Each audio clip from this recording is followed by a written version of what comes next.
সুপ্রিয় দর্শক, আজকে আমরা এমন এক রাজনৈতিক কৌতুক নিয়ে কথা বলবো যেটা হাসতে বাধ্য করে, আবার সিমেন্টারিয়াসলি দেশের ভবিষ্যৎ নিয়ে ভয় ধরিয়ে দেয়। ঘটনা হচ্ছে সরকারের এক উপদেষ্টা, মানে ক্ষমতার কেন্দ্রবিন্দুর একজন দায়িত্বশীল ব্যক্তি মাহফুজ আলম ফেসবুকে স্ট্যাটাস দিয়েছেন, মজলুম জালিম হচ্ছে, ফেসিবাদ বিরোধীরা ফেসিবাদী হচ্ছে। খুব ভালো, খুব ভালো। কিন্তু প্রশ্ন হলো, ফেসিবাদ বিরোধীদের ফেসিবাদী বলেছেন ঠিকই, কিন্তু আপনারা গত 15 মাস ধরে যা করছেন সেটার নাম কি? যেসব সন্ত্রাসীকে আশ্রয় প্রশ্রয় দিয়েছেন, তারা যে আজ বাউল পিটাচ্ছে, মাজারে হামলা করছে, কবরে আগুন দিচ্ছে, এর দায় থেকে কিভাবে বেরিয়ে যাবেন? আজকের ভিডিওতে আমরা প্রকাশ্যে বলবো, এই সরকারের উপদেষ্টা হয়ে ফেসিবাদ নিয়ে জ্ঞান দেওয়া মানে হচ্ছে চোরের বাপ চেনে গল্প। আমরা একটু দেখি মাহফুজ আলমের যে বক্তব্য সেটাতে কি বলা হচ্ছে। দর্শক দেখেন, উনি বলছেন মজলুম জালিম হচ্ছে, ফেসিবাদ বিরোধী ফেসিবাদী হচ্ছে।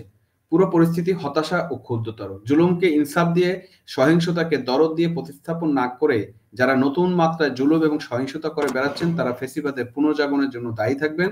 সমাজের, রাষ্ট্রের চিন্তা এবং আচরণের বৈচিত্র্য যাকে বাধাগ্রস্ত করলে ফেসিবাদ পুনঃপুষ্ট হবে এবং জুলাই বিপ্লব ব্যর্থ হবে। তাওয়াফপন্থী, ফকির, বাউল সহ সকল ভিন্ন মতাবলম্বীর উপর সব ধরনের জুলুম বন্ধ হোক। উনি সরকারে আছেন, কিন্তু উনিই বলতেছে জুলুম বন্ধ হোক। কত বড় ভণ্ড, প্রতারক, কত বড় দ্বিচারিতার কথাবার্তা, সেটা চিন্তা করেন আপনারা। মাহফুজ আলমের পোর শুরু হয় মজলুম জালেম হচ্ছে দিয়ে।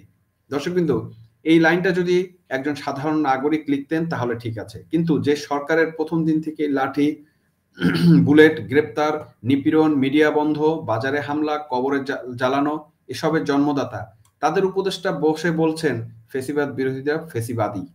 আসলে বাংলাদেশ এখন কৌতুককে উৎপাদনের শিল্প হিসাবে গড়ে উঠেছে। আপনি তো সরকারের উপদেষ্টা। রাষ্ট্রীয় নীতি, আইন শৃঙ্খলা, প্রশাসন সবই আপনার অফিসের ছাদের নিচে তৈরি হয়, কিন্তু দোষ দিচ্ছেন জনগণকে।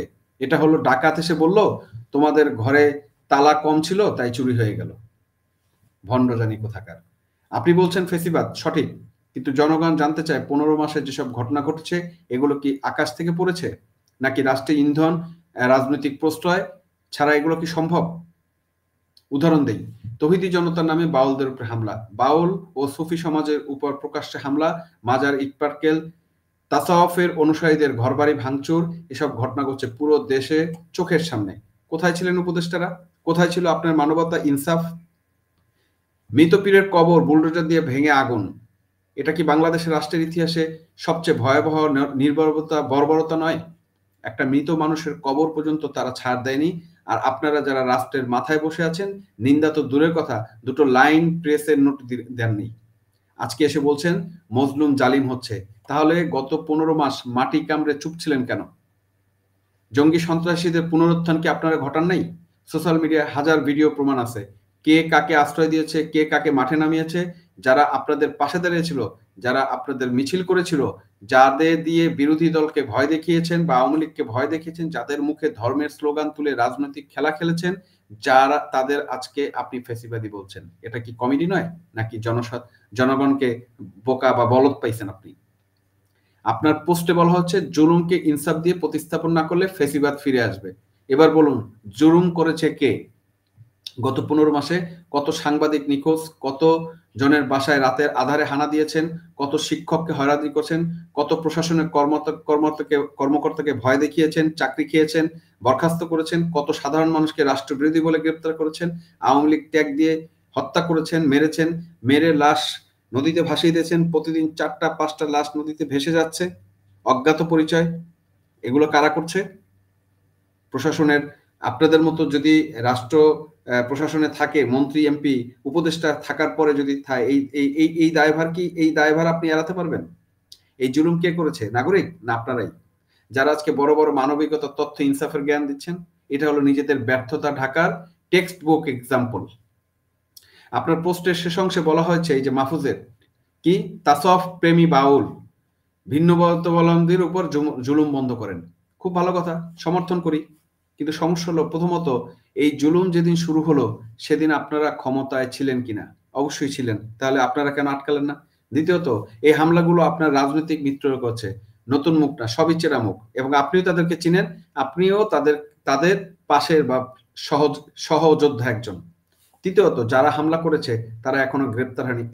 এখন তো না, কখনোই গ্রেপ্তার হয়নি। তাহলে কোন মুখে বললেন জুলুম বন্ধ হোক? এটা হলো আগুন লাগিয়ে পরে দমকলের বলার মতো, এটা আগুন কে লাগালো, খুব খারাপ কাজ, খুব খারাপ কাজ, তাই নাকি? দর্পণের সামনে দাঁড়ানোর দরকার উপদেষ্টা সাহেব আপনার। আয়নার সামনে দাঁড়িয়ে নিজের চেহারাটা একবার দেখেন এবং নিজেকে জিজ্ঞাসা করেন যে এগুলোর দায়ভার কার। বাংলাদেশ এখন এমন এক জায়গায় দাঁড়িয়ে যেখানে রাজনৈতিক ফেসিবাদ, ধর্মীয় চরমপন্থা, রাষ্ট্রীয় নিষ্ক্রিয়তা, প্রশাসনিক পক্ষপাত এবং বিচারহীনতা এসব একসঙ্গে মিলেমিশে ভয়ঙ্কর ককটেল তৈরি হয়েছে।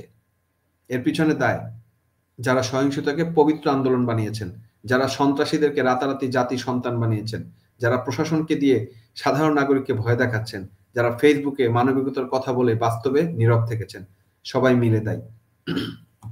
মাহফুজ আলম, আপনি আপনার পোস্টে বলতে চেয়েছেন আমরা ভালো, আপনার অন্যরা খারাপ। হ্যাঁ, আপনি ভালো আর অন্যরা খারাপ, মানে ভালো সাজতেছেন।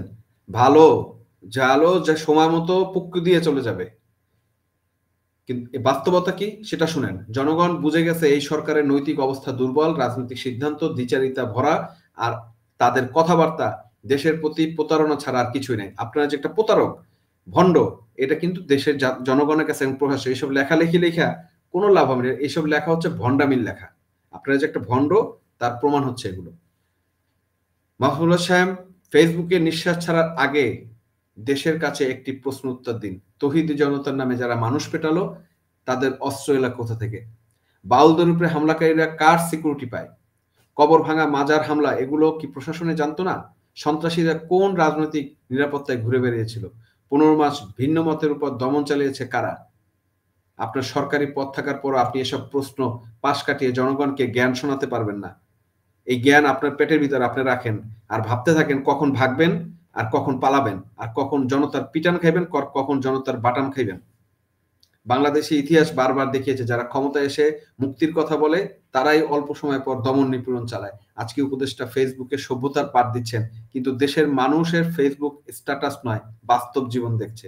এই সরকার কতটা দমনের মুখোশ পড়ছে, কতটা ভয়ঙ্কর ভণ্ড প্রতারক, এগুলো কিন্তু মানুষের কাছে স্পষ্ট।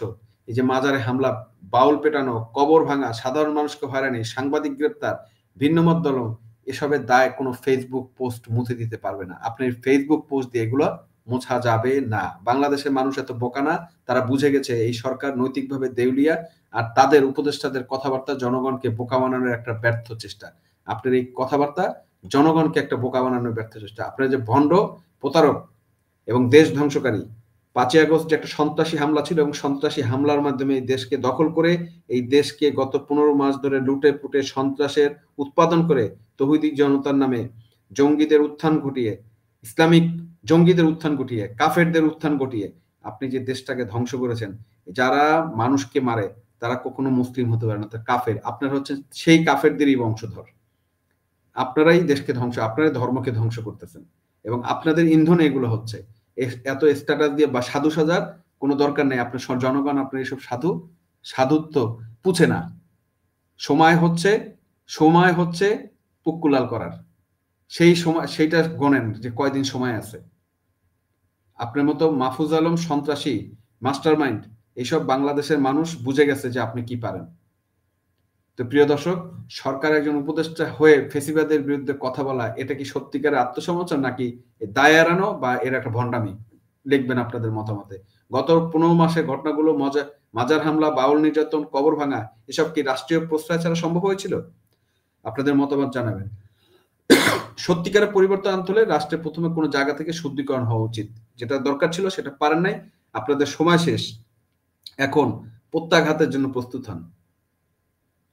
দর্শক, সাথে থাকার জন্য ধন্যবাদ। চ্যানেলটি সাবস্ক্রাইব করবেন এবং শেয়ার করবেন।